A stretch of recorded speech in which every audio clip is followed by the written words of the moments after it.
Hello दोस्तों, स्वागत है आपका हमारे यूट्यूब चैनल में। आज की ये वीडियो जो है उन स्टूडेंट के लिए है, इग्नो के जो स्टूडेंट हैं जिनके सब्जेक्ट कोड में प्रोजेक्ट का कोड आ गया है।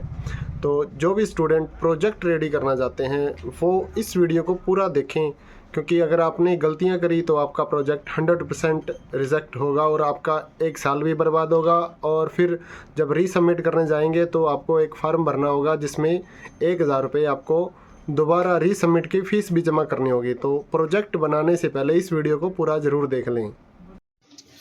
तो इग्नो के जो प्रोजेक्ट हैं वो किस तरह से रिजेक्ट होते हैं, क्या क्या कारण होते हैं, वो आज आप इस वीडियो में कंप्लीट इन्फॉर्मेशन देखेंगे। तो इग्नो के प्रोजेक्ट रिजेक्ट होने के 10 कारण हैं और आपको वो अवॉइड करने हैं अपना प्रोजेक्ट रेडी करने के टाइम। तो फर्स्ट जो हम देखें तो भाई आपको कॉपी पेस्ट नहीं करना है। सबसे बड़ा कारण इग्नो प्रोजेक्ट जो है वो रिजेक्ट होने का सबसे बड़ा कारण ये है कि आपका जो प्रोजेक्ट आप किसी का कॉपी कर लेते हो, यानी कि किसी ने बनाया और आपने सेम टॉपिक सेम मटेरियल सारा का सारा कॉपी किया और इग्नो के स्टडी सेंटर से साइन करवाए और जाके सबमिट कर दिया, इग्नो को सेंड कर दिया दिल्ली में, तो भाई 100% रिजेक्ट होगा। अगर उनकी नज़र में आया कि भाई ये कॉपी पेस्ट किया हुआ है तो 100% आपका डाटा रिजेक्ट होने वाला है, आपका प्रोजेक्ट और एक साल आपका बर्बाद होने ही वाला है। तो ये गलती आप कभी मत करिए। आपको पूरी तरह अपना जो है वो प्रोजेक्ट रेडी करना है, अपना मटेरियल रेडी करना है और उसके बाद ही आपको स्टडी सेंटर से साइन करवा के दिल्ली भेजना होता है इग्नो को। तो ये सबसे बड़ी गलती जो है स्टूडेंट कर रहे हैं, वो गलती मत करिए। क्योंकि एक बंदा कहीं से पीडीएफ परचेज करता है या किसी ग्रुप में आती है पीडीएफ, बस उसको देख के सारे वही सेम ही लिखना शुरू कर देते हैं। तो ये गलती सबसे बड़ी है, ये आप गलती को अवॉइड करिए। दूसरा जो है गलत फॉर्मेट यूज़ करना। इग्नो की साइट के ऊपर बाकायदा इग्नो ने फॉर्मेट दे रखी है हर एक प्रोजेक्ट के लिए। तो आपका कोई भी सब्जेक्ट का प्रोजेक्ट है, आपकी फॉर्मेट आप गूगल पे सर्च करेंगे अपना प्रोजेक्ट कोड और साथ में लिख देंगे प्रोजेक्ट गाइडलाइंस, तो भाई आपको एक पीडीएफ मिल जाएगी। इग्नो ई ज्ञान कोश वेबसाइट पे भी फॉर्मेट दिया गया है और इग्नो की जो मेन साइट है उसके ऊपर भी आपको डाउनलोड करने का ऑप्शन होता है। तो आप गूगल पे ही सर्च करेंगे तो आपको वहाँ पर मैनुअल जो होता है प्रोजेक्ट का वो मिल जाएगा। उसमें पूरी की पूरी फॉर्मेट दी है कि आपको किस तरह से फॉर्मेट तैयार करनी है, यानी कि टाइटल पेज कैसा होगा और उसमें सर्टिफिकेट कौन कौन से हैं वो सारी फॉर्मेट वहाँ पर दी गई है, एनक्लोजमेंट कौन सी लगेगी वो दिखाया गया है। तो वो सारी चीज़ें अगर आप लगाएंगे नहीं और फॉर्मेट सेट नहीं करेंगे प्रोजेक्ट की तो आपका प्रोजेक्ट 100% रिजेक्ट हो जाता है, आपका एक साल वेस्ट हो जाता है। नेक्स्ट गलती की बात करें तो भाई प्रॉपर डाटा एनालिसिस करना, यानी कि आप जो प्रोजेक्ट बना रहे हैं, आपने एक टॉपिक प्रोजेक्ट का चूज़ कर लिया, उसके बाद आप जो एनालिसिस है डाटा कलेक्शन जो करनी होती है वो आपको कंप्लीट करनी होती है। साथ ही आपको ग्राफ्स और चार्ट्स की एक्सप्लेनेशन भी करनी होती है। अगर आपका एनालिसिस वीक है तो आपके मार्क्स कम आएंगे या आपको फेल कर दिया जाएगा या प्रोजेक्ट को रिजेक्ट कर दिया जाएगा। तो ये सबसे बड़ी गलती करते हैं। और दूसरी बात ये कि आप टॉपिक चूज़ करते टाइम अपने स्टडी सेंटर में ज़रूर जाइए। टॉपिक चूज़ आपको स्टडी सेंटर के बिहाव पे ही करना है। पहली बात तो स्टडी सेंटर वाले टॉपिक दे देंगे या रीजनल सेंटर वाले दे देंगे। अगर वो कहते हैं कि भाई अपनी मर्जी से कर लो तो फिर आप अपने सब्जेक्ट से रिलेटेड कोई टॉपिक चूज़ कर सकते हैं किसी टीचर की हेल्प लेके। आपको लोकल कॉलेज के किसी टीचर से कॉन्टेक्ट करना होगा, गाइड भी आपको अपने बिहाव पे लेना होगा अगर आपका स्टडी सेंटर आपको प्रोजेक्ट का गाइड जो है वो प्रोवाइड नहीं करता है। तो ये गलती आप मत करिए। ध्यान से बनाना है प्रोजेक्ट। अगर आप खुद नहीं बना सकते हैं तो किसी से बनवा लीजिए। हम भी मदर पब्लिकेशन से हैं, हम भी प्रोजेक्ट बनाते हैं, तो हमारे से भी आप रेडी करवा सकते हैं अपना टॉपिक के हिसाब से। हम आपकी डिमांड पे टॉपिक के हिसाब से, आपके एरिया के हिसाब से प्रोजेक्ट बनाते हैं। तो उसमें ना के बराबर चांस है कि आपका प्रोजेक्ट रिजेक्ट हो जाएगा। 100% गारंटी के साथ हम लोग मटेरियल सेल कर रहे हैं। चौथी गलती जो है वो टॉपिक का क्लियर ना होना। आपने टॉपिक तो चूज़ कर लिया, स्टडी सेंटर ने बोला कि भाई मर्जी से कर लो, आपने टॉपिक चूज़ कर लिया, एक मैटर आपने चूज़ कर लिया। पहली बात तो काफ़ी स्टूडेंट तो ऐसे ऐसे टॉपिक हमें जो ऑर्डर देते हैं ऐसे ऐसे टॉपिक बोलते हैं कि भाई ये बना दो, उसका कोई मतलब ही नहीं निकलता। या फिर वाइड एरिया का टॉपिक है तो आपको क्लियर कट एक टॉपिक बनाना होता है, यानी कि जिसमें पूरी चीज़ें समझ आए और उसके बिहाफ पे आपको पूरा का पूरा डिफ़ाइन करना होता है। पहले सिनेप्सिस जो बनती है 15 से 20 पेजेस में, वो आपको रेडी करनी होती है और उसके बाद आपको उसकी रिपोर्ट फाइल रेडी करनी होती है। तो दोनों चीज़ों में आपको सेम टॉपिक के ऊपर ही काम करना है, और अगर आपने डिफ़ाइन नहीं किया हर चीज़ को तो एग्ज़ामिनर को कुछ समझ नहीं आता कि भाई ये क्या इसने 70-80 पेज लिख दिए या टाइप कर दिए, तो वो आपका प्रोजेक्ट जो रिजेक्ट हो जाता है। नेक्स्ट गलती ये है कि आपने टॉपिक चूज़ किया, कुछ डाटा गूगल से निकाला, कुछ एआई सॉफ्टवेयर से निकाला और उसके बाद फिर आप प्रोजेक्ट को सबमिट कर देते हो। तो इस तरह से आपने अगर खुद ने सर्वे नहीं किए हैं, आपने फेक डाटा डाल दिया है, फेक सर्वे का वहाँ पर चार्ट बना दिया है, तो भाई आपका प्रोजेक्ट जो वीक लग सकता है, जिससे आपका प्रोजेक्ट रिजेक्ट हो सकता है या फिर आपके नंबर कम आएंगे तो आपको फेल कर दिया जाएगा, तो आपको दोबारा से फिर बनाना पड़ता है। अब 6 जो गलती करते हैं, काफ़ी सारी स्पेलिंग्स का मिस्टेक होना, बिना हेडिंग के कंटेंट लिख देना, या फिर ये प्रोजेक्ट को अनप्रोफेशनल जो लोग बनाते हैं, यानी कि आपने खुद ने तैयार किया, आपको फॉर्मेट का पता नहीं, तो भाई आपका वो दिल्ली में जब सबमिट होता है प्रोजेक्ट, वहाँ जाता है तो भाई वहाँ के टीचर कहते हैं कि भाई इसको फॉर्मेट ही नहीं पता इग्नो की, तो वो आपका प्रोजेक्ट जो है रिजेक्ट कर देते हैं।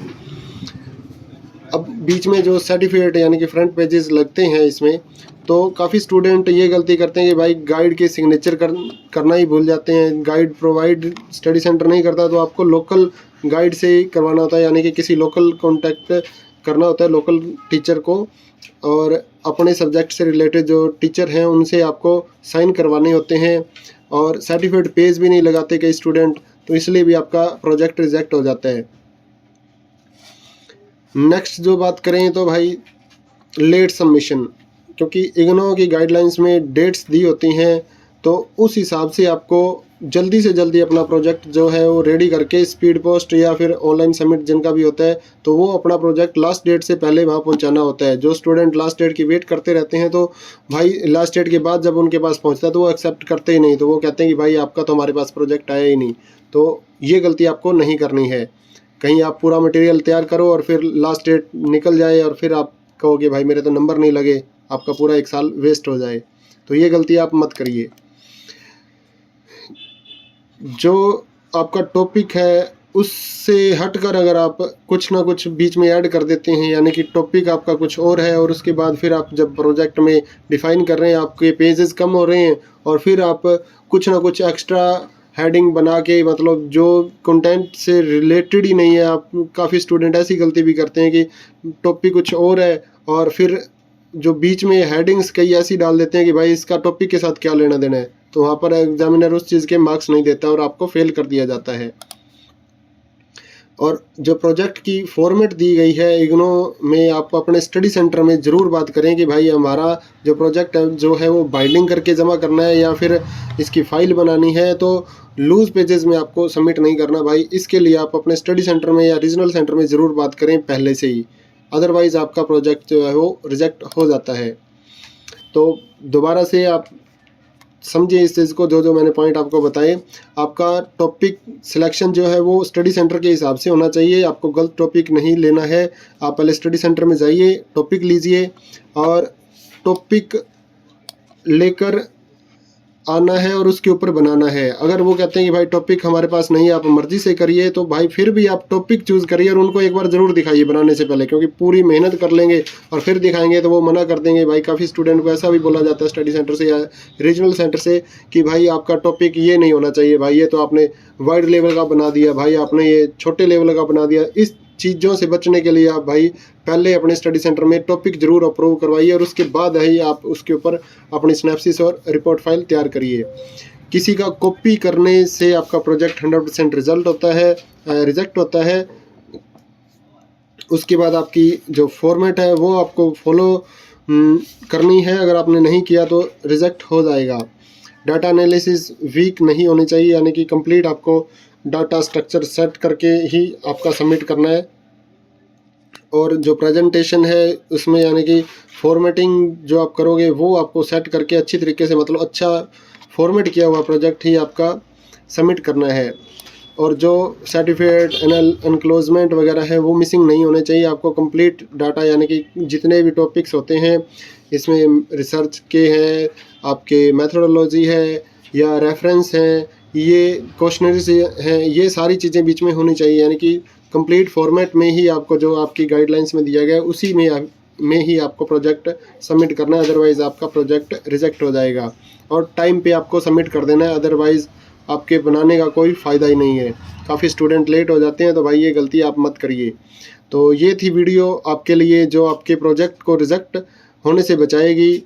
अगर आपको सही से प्रोजेक्ट रेडी करवाना है तो भाई सिंपल लैंग्वेज में, ओरिजिनल कंटेंट में और प्रॉपर फॉर्मेट में आपको रेडी करना होगा। अगर आप खुद नहीं कर सकते तो भाई हमारे से आप रेडी करवा सकते हैं। तो हमारे पास जो है इग्नो प्रोजेक्ट सर्विस अवेलेबल है। इग्नो के जितने भी कोर्सेज हैं सभी के हम प्रोजेक्ट सिनॉप्सिस रिपोर्ट फाइल तैयार करते हैं। 100% अप्रूवल रेट है हमारा। कोई भी गलती होती है यानी कि कोई भी इशू आता है, आपके स्टडी सेंटर वाले बोलते हैं कि ये आपकी करेक्शन है, तो वो हम उसी पैसे में करके देते हैं। तो उसके लिए आप हमारे व्हाट्सअप नंबर पर जो डिस्क्रिप्शन बॉक्स में आपको मिल जाएगा उस पर मैसेज करना है अपना सब्जेक्ट कोड विद मीडियम। तो हिंदी और इंग्लिश दोनों मीडियम में हमारे पास प्रोजेक्ट अवेलेबल है, हम बना के देते हैं और रेडी टू सबमिट होएगा। मतलब PDF रेडी करके देंगे, वर्ड फाइल देंगे, साथ में आपको अपनी डिटेल बीच में ऐड करनी है और प्रिंट करके उसको सबमिट कर देना है। ऑर्डर करने के लिए आपको व्हाट्सएप पे जो डिस्क्रिप्शन बॉक्स में नंबर दिया गया है उसके ऊपर मैसेज करना है। फास्ट सर्विस है, बेस्ट क्वालिटी है, 100% गारंटेड अप्रूवल है। हमारा एड्रेस जो है mother publication by Kamboj photo state Fatehabad Haryana, near Kumar Kitabghar Thakar Basti से बिलोंग करते हैं हम। यहाँ से अपना जो असाइनमेंट की वेबसाइट है हमारी motherpublication.in, और अगर आपको एग्ज़ाम नोट्स की PDF डाउनलोड करनी है एग्ज़ाम देने के लिए तो mothernotes.in ये हमारी वेबसाइट है। तो आप इसको भी वेरीफाई कर सकते हैं, कोई भी आपको दिक्कत नहीं आने वाली। आपको कहीं भी कोई इशू आता है तो हम लोग सोल्व करके देते हैं आपके प्रोजेक्ट में। तो हमारे इस सर्विस का फ़ायदा उठाइए और अपना जल्दी से जल्दी प्रोजेक्ट रेडी करिए, क्योंकि लास्ट डेट के बाद फिर रेडी करवाने का कोई फ़ायदा नहीं होगा। जय हिंद दोस्तों, मिलते हैं एक और नई वीडियो के साथ। अगर आपको कोई इशू है तो आप कमेंट कर सकते हैं, या फिर अदर कोई आपको बात करनी है तो आप कमेंट बॉक्स में लिख दीजिए। हम लोग आपकी जो प्रॉब्लम है वो सोल्व करके आपको कमेंट बॉक्स में ही दे देंगे, या फिर अगर हमें ज़रूरत पड़ी तो एक नई वीडियो उस टॉपिक के ऊपर भी बना देंगे। तो इस वीडियो को अपने दोस्तों के साथ ज़रूर शेयर करिए और सभी दोस्तों को बताइए कि भाई ये गलतियाँ आप मत करिए। ना ही किसी का कॉपी करना है, ना ही गलत फॉर्मेट में रेडी करना है। जय हिंद दोस्तों।